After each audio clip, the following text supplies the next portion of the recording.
Howdy y'all and welcome back.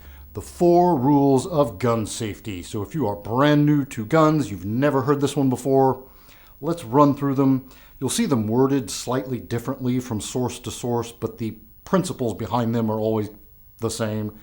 Number 1, treat all guns as if they are always loaded.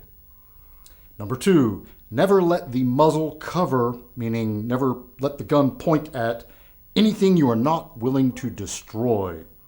Number 3, keep your finger off the trigger until your sights are on target and you have made the decision to shoot. Number 4, be sure of your target and what is behind your target. All right, so those are the 4 rules. Like I said, they'll be worded like slightly differently from one source to the next, but the principles are always the same. And these are solid. Like, this is good stuff. Every gun owner needs to know these. So before I move forward, please do not misinterpret me as like trying to blow these off as if it's not important. That's not what I'm saying here. But let's look at number 1. Treat all guns as if they are always loaded. These rules are designed, they're kind of dumbed down. Right? We're working, we're tailoring them to the lowest common denominator. If you treated your gun as if it was always loaded, you wouldn't be able to clean them. And you would never be able to do dry practice. So if you're brand new to guns and you don't know about dry practice is the practice of manipulating your firearm in a safe environment once you have made sure that it is not loaded. So that rule number 1 should probably read something more like treat all guns as if they are always loaded until you have personally verified that they are not loaded, right? Once you have verified that it is not loaded, you can safely dismantle it and clean it or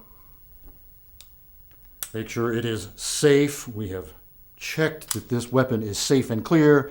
I'm going to point it, looking at number 2, never let the muzzle cover anything you're not willing to destroy. Well, I don't want to destroy my wall right here. I really don't. But I'm going to choose the safest direction to point this, even though I know it's not loaded. I'm going to choose the safest direction, which in this case, the wall of my garage. What's beyond that is my neighbor's backyard. And they're not home right now. And what's beyond that is my other neighbor's backyard. So at some point, I could be endangering my neighbors, but I have definitely made sure, and I'll double check and maybe triple check, that this firearm is not loaded before I begin dry practice. And dry practice, in the case of this double action revolver, might look something like this.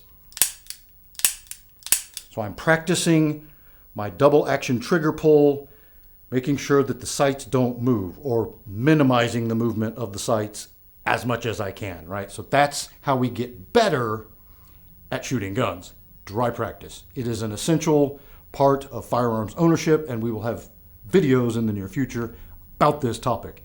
But my years and years of being a moderator in an online forum, I cannot tell you how many times I have seen people who refuse to do dry practice. They will not do it because it cannot be done safely. Or another one is people who say it's okay to do it if you own some property and you can go out in your backyard and do it, and you've got acres and acres, but it's not okay to do in an apartment because you might be pointing your firearm at the wall and your neighbor might be directly on the other side of that wall and you could shoot and kill them.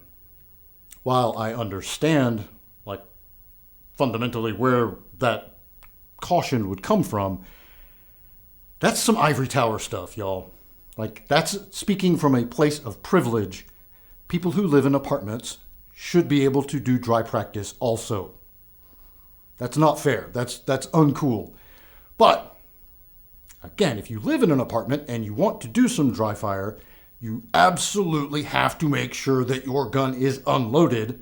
And even once you have verified that it is unloaded, still choose the safest direction to point your muzzle. So You might have an exterior wall of the apartment, and maybe there's some woods or something out, or a parking lot or something out that way.